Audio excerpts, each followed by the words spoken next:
আমার শ্বশুরবাড়ির সবাই আমাকে পছন্দ করত শুধু একজন ছাড়া, আর সে হলো আমার শাশুড়ি আম্মা। আমার শাশুড়ি আম্মা আমাকে কিছুতেই পছন্দ করত না, আর তাই আমার শাশুড়ি আম্মা শ্বশুরকে কুপরামর্শ দেয়। আর আমার শাশুড়ি আম্মার কথায় আমাকে একদিন বাথরুমে নিয়ে আমার সাথে। বাকিটা গল্পতেই বলছি। আমার শ্বশুরবাড়িতে প্রাইভেসির বিরাট সমস্যা। উপরতলার কথা নিচতলা থেকে শোনা যায়। রিফাত যখন আমাকে বিয়ে করে এ বাড়িতে নিয়ে এলো, সবার মাথায় যেন আকাশ ভেঙে পড়ল। আমার শাশুড়ি রিফাতকে উপরে নিয়ে যা বললেন তার মর্ম হল, রিফাতর জন্য খুব বড়লোকের হার্ভার্ড ইউনিভার্সিটিতে পড়া মেয়ের বিয়ে কথা চলছিল। এর মাঝে রিফাত কেন একটা গরিব গুরবা মরহুম সাংবাদিকের মেয়েকে বিয়ে করে এনেছে? এই মেয়েকে নিয়ে কি আত্মীয় স্বজনদের সামনে মুখ দেখানো যাবে? রোটারি ক্লাবের মিটিংয়ে যাওয়া যাবে? রিফাত বোধহয় বাড়ি ছেড়ে দেয়ার হুমকি দিল, ওতে আপাতত কাজ হলো। শাশুড়ি আম্মা তিতা ঔষধের মতো আমাকে কোনো রকমে গিললেন। আসলে শাশুড়ি আম্মার রাগ করাটাই স্বাভাবিক। গুলশানে ওনাদের এত বড় দোতলা বাড়ি, সামনে পেছনে বিরাট লন। শ্বশুর সাহেব আর্মি থেকে আর্লি রিটায়ারমেন্ট নিয়ে এরশাদের আমলে বিরাট ব্যবসা আরম্ভ করেছিলেন। সমাজের রাঘব বোয়ালদের সঙ্গে ওনার যাতায়াত। ছেলে রিফাত 6 ফুট লম্বা, সুদর্শন, বিশ্ববিদ্যালয়ের উচ্চতম কর্মকর্তা। পড়ালেখায় ভালো বলে বিসিএস দিয়ে ইনকাম ট্যাক্সে ঢুকেছে। সেই ছেলে কিনা এমন একটা মেয়েকে ঘরে এনেছে যার বাবা তো নেই, আদাবরে কোনোরকম বাড়ি ভাড়া করে থাকে। আমার শ্বশুর সাহেব মনে হলেন না এ নিয়ে বিশেষ ভাবিত। তিনি প্রথম দিন থেকেই একটা নিরপেক্ষ অবস্থান নিলেন। আমাকেও দুঃখ দিতে চাচ্ছেন না, আবার শাশুড়ি আম্মাকেও খেপাতে চাচ্ছেন না। হয়তো কখনো ডাইনিং রুমে আমার সঙ্গে একটু হেসে কথা বলছেন। শাশুড়ি আম্মা ঢোকার সঙ্গে সঙ্গে আড়ষ্ট হয়ে খাবারে মন দিলেন। রিফাত সকালে অফিস চলে যায়, বাবা চলে যান ব্যবসার কাজে। সংসারের নৌকায় অস্বস্তির ঝড়ে দুলতে থাকি আমি আর শাশুড়ি আম্মা। প্রথম 1 মাস শাশুড়ি আম্মা আমার সঙ্গে একটুও কথা বলেননি। এমনভাবে দৃষ্টি হানতেন মনে হতো আমি কোনো ডাকিনী যোগিনী, টাকার লোভে ওনার ছেলের মাথা খেয়েছি। এর মাঝে আল্লাহর বিচার, শাশুড়ি আম্মা হঠাৎ মাথা ঘুরে বাথরুমে পড়ে গেলেন। আমি গিয়ে তাড়াতাড়ি ওনাকে মেঝে থেকে টেনে ওঠালাম, কাঁধে ভর দিয়ে ওনাকে বিছানায় নিয়ে শোয়ালাম। আমি একটা গামছায় বরফ ভরে ওখানে চেপে ধরলাম। শাশুড়ি আম্মা খানদানি পরিবারের অভিজাত মহিলা। আমি স্পর্শ করামাত্রই কেমন শক্ত আর আড়ষ্ট হয়ে গেলেন। মনে হলো আমি চলে গেলেই বাঁচেন। আমি বরফ হাতে নিয়ে বললাম, আপনার অনেক কষ্ট হচ্ছে, আমি আপনারে যত্ন করি। আম্মা, খুব ব্যথা লাগছে বুঝি? শাশুড়ি আম্মা শুকনো গলায় বললেন, সুরাইয়াকে ডাকা হোক। সুরাইয়া আমাদের কাজের মেয়ে, আজ আসেনি। আমি বললাম, সুরাইয়া তো আজ আসেনি আম্মা, দারোয়ান ভাই আছে। 1 গ্লাস পানি আনা হোক। আম্মা, এভাবে প্যাসিভ ভয়েজে না বলে অ্যাক্টিভ ভয়েজে কথা বললে ভালো লাগতো। শাশুড়ি আম্মা কটমট করে তাকিয়ে বললেন, পানি আনছো না কেন? আমি পানি এনে বললাম, আমার একটা নাম আছে, টুম্পা। আপনার ছেলে বলে টুম্পুমনি। আপনার তো কোনো মেয়ে নেই, টুম্পা বলে ডাকবেন, দেখবেন মনটা ফুরফুরা লাগবে। মা কোনো জবাব দিলেন না, ধক ধক করে পানি খেয়ে পাশ ফিরে শুয়ে পড়লেন। শাশুড়ি আম্মা প্রথম প্রথম আমার রান্না খেতেন না। বাথরুমে পড়ার পর থেকে খাওয়া আরম্ভ করেছেন। আমি রুই মাছের মাথা, ইলিশ মাছের পেটির টুকরো শাশুড়ি আম্মার দিকে এগিয়ে দিই। শাশুড়ি আম্মা প্রশংসা অপ্রশংসা কিছুই করেন না। আমার শ্বশুর সাহেব কম বেশি শাশুড়ি আম্মাকে অনুসরণ করেন, সংসারে খামোখা ঝামেলা পাকাতে চান না। সেদিন চিংড়ির দোপেঁয়াজা রাঁধছি, শাশুড়ি আম্মা কি কাজে কিচেনে এসেছেন। আমি চামচে একটু দোপেঁয়াজা এগিয়ে দিয়ে বললাম, মা টেস্ট করে দেবেন কেমন হয়েছে। মা কটমট করে আমার দিকে তাকিয়ে চামচ থেকে দোপেঁয়াজা চাখলেন। তারপর বললেন, বাড়িতে নারকেলের পাউডার আছে, ওটা দিয়ে মালাইকারি রেঁধো, মজা হবে। যাওয়ার সময় একবার ঘুরে বললেন, এটাও খারাপ না, তোমার বাবা পছন্দ করবেন। আমার নিজের মা খুব সংকোচে মাঝে মাঝে ফোন করেন। আমি যে এভাবে হুট করে বিয়ে করব সেটা মাও জানতেন না।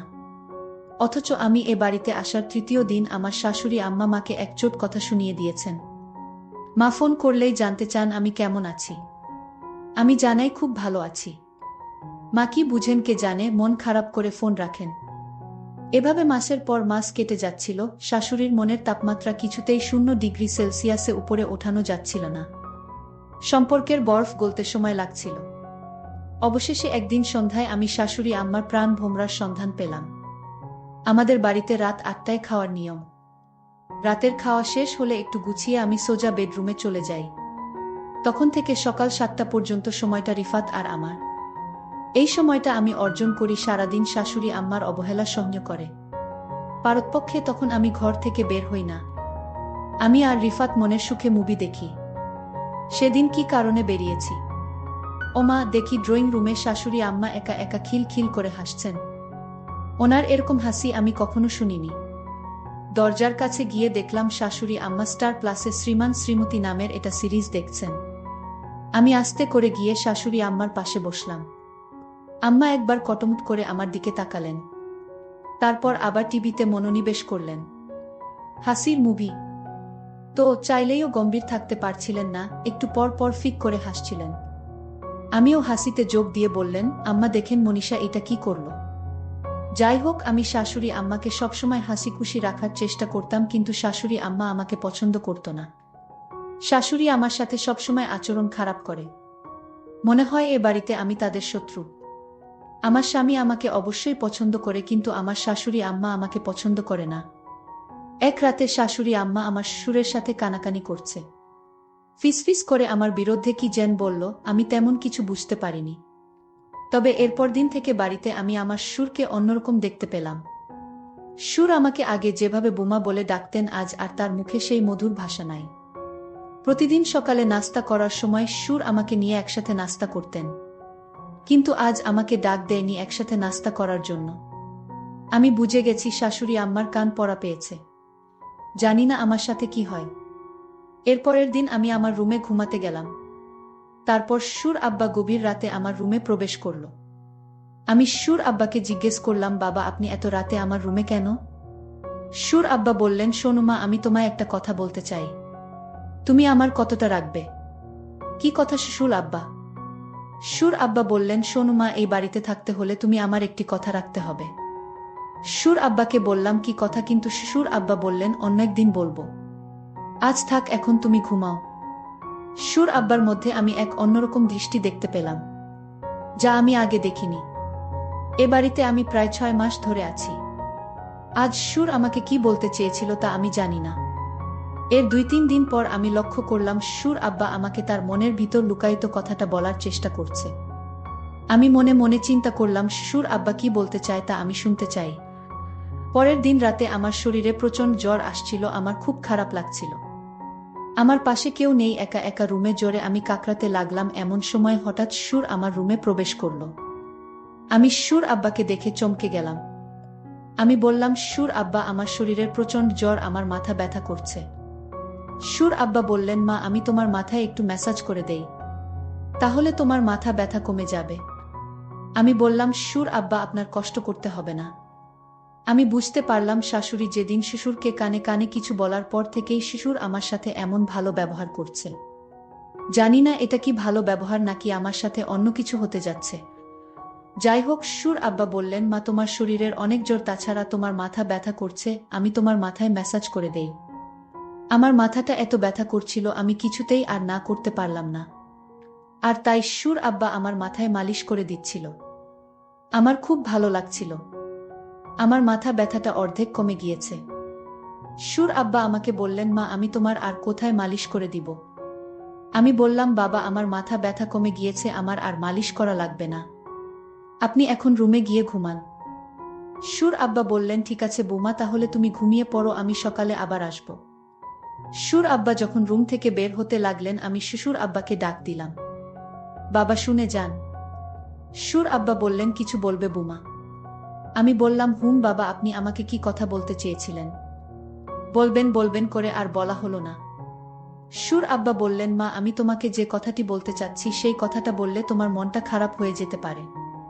বাবা আপনি বলেন, আমার মন খারাপ করব না। আপনি আমার বাবার মতো, আপনি যা বলবেন আমি তা মেনে নিব। শ্বশুর আব্বা বললেন, তার আগে তোমাকে আমার সাথে বাথরুমে যেতে হবে। আমি বললাম, বাবা বাথরুমে কেন? দরকার আছে, তুমি চলো, গেলেই বুঝতে পারবে। আমি অবাক হয়ে গেলাম তার কথা শুনে। আমি বললাম, ঠিক আছে বাবা, চলেন বাবা। তারপর বাথরুমে গিয়ে যা দেখলাম তা দেখে আমার মনে হলো আমার চোখ কপালে উঠে গেল। 4টা ক্যামেরা লাগানো। আমি বললাম, বাবা এখানে ক্যামেরা লাগনো কেন?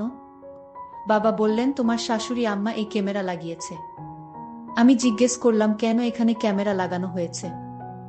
সুর আব্বা বললেন তোমাকে ব্ল্যাকমেইল করার জন্য এখানে ক্যামেরা লাগানো হয়েছে। তোমার স্নানের অনেক ভিডিও তোমার শাশুড়ি আম্মার কাছে আছে। আমি বললাম সুর আব্বা আমি যেদিন প্রথম বাথরুমে স্নান করতে এলাম সেদিন আমি এই ক্যামেরা লক্ষ্য করছিলাম, আর তারপর থেকে আমি এই বাথরুমে স্নান করি নাই। আমি এই বাড়িতে যেদিন পা রাখলাম সেদিনই বুঝতে পারলাম আমার শাশুড়ি আম্মা আমাকে এ বাড়ি থেকে তাড়ানোর জন্য আমার সাথে এমন কিছু একটা করবে। কিন্তু আমি তো আর বোকা না, আমিও সতর্ক হয়ে গেলাম। সুর আব্বা আমাকে বলল তাহলে আমি যে ভিডিও দেখলাম সেটা কার ভিডিও? আমি বললাম বাবা আপনি ভালো করে লক্ষ্য করে দেখেন সেটা আমি না, আপনার নিজের মেয়ের ভিডিও। বুমার কথা শুনে চমকে গেলাম। আমার মেয়ের ভিডিও আর আমি চিনি না। সুর আব্বা আমার কথা শুনে দৌড়ে শাশুড়ির রুমে গেল আর বলল ভিডিও প্লে করো, এটা তো বুমার ভিডিও না, এটা আমাদের নিজেদের মেয়ের ভিডিও। তুমি যার ভিডিও ইন্টারনেটে ছেড়ে এ বাড়ি থেকে বের করতে চাইছো সেটা তো বুমা না, সেটা আমাদের নিজেদের মেয়ের ভিডিও। সুর আব্বার কথা শুনে চমকে গেল শাশুড়ি। আমি তখন আমার শাশুড়ি আম্মাকে বললাম দেখুন আপনারা আমাকে যতটা বোকা ভাবছেন আমি ততটা বোকা না। আপনারা আমার মানসম্মান নষ্ট করতে চেয়েছিলেন, কিন্তু আল্লাহর কি খেলা, এখন আপনার মেয়ের মানসম্মান নষ্ট হতে চলেছে। শাশুড়ি বলল তুমি তো অনেক চালাক মেয়ে, আমি ভেবেছিলাম তুমি বোকা, আজ দেখলাম তুমি তো অনেক পাকা একটা মেয়ে। এমন সময় আমার স্বামী আমার ঘরে এসে হাজির, আমাদের কথাগুলো শুনছিল। আমাদের কথাগুলো আমার স্বামী শুনে মাকে বললেন মা আপনি আপনার বুমাকে এমনটা করতে চেয়েছিলেন। আপনার বুমাকে পছন্দ না হলে আমাকে বলতেন, আমি এ বাড়ি থেকে আমার স্ত্রীকে নিয়ে চলে যেতাম। তখন হুট করে শ্বশুর বলে উঠল তোমার মা চেয়েছিল এ বাড়ি থেকে কিভাবে বুমাকে তাড়ানো যায়। তোমার মা আমাকে কানপড়া দিয়ে বলেছিল এমন কিছু তোমার স্ত্রীকে খাওয়াই যেন সে তিলে তিলে মারা যায়। আমার পক্ষে এটা করা সম্ভব হলো না, কারণ আমারও তো একটা মেয়ে আছে। আমি বুমার প্রতি এমন অত্যাচার করতে পারলাম না। বুমা যেদিন জ্বরে তরতর করছিল, মাথা ব্যথায় কাকড়াচ্ছিল, সেই দিন তার মুখখানা দেখে আমি তার মায়ায় পড়ে যাই। আর সেই দিন থেকে সিদ্ধান্ত নেই এই বাড়ি থেকে আমি বুমাকে কিছুতেই যেতে দিব না। সুর আব্বা বললেন পরের মেয়ের ক্ষতি করতে গিয়ে এখন নিজের মেয়ের ক্ষতি হচ্ছে। সুর আমার স্বামীকে বললেন বাবা তোকে আমি গুলশানে আরো একটা বাড়ি কিনে দিচ্ছি, তুই সেখানে বুমাকে নিয়ে চলে যা, নতুন করে সংসার শুরু কর। শাশুড়ি আম্মা তখন হাউমাউ করে কান্না করে বলল আমার ভুল হয়ে গেছে বুমা, তুমি আমায় ক্ষমা করে দাও। আমি বললাম মায়েরা কখনো ক্ষমা চাইতে নেই, মা আমাদের সাথে আপনিও থাকবেন এটাই আমি চাই। প্রিয় বন্ধুরা তোমাদের কাছে গল্পটি কেমন লাগলো তা কমেন্ট করে জানাতে ভুলবে না। আর এরকম নতুন নতুন ভিডিও পেতে আমাদের চ্যানেলটিকে সাবস্ক্রাইব করে পাশে থাকবেন। ধন্যবাদ।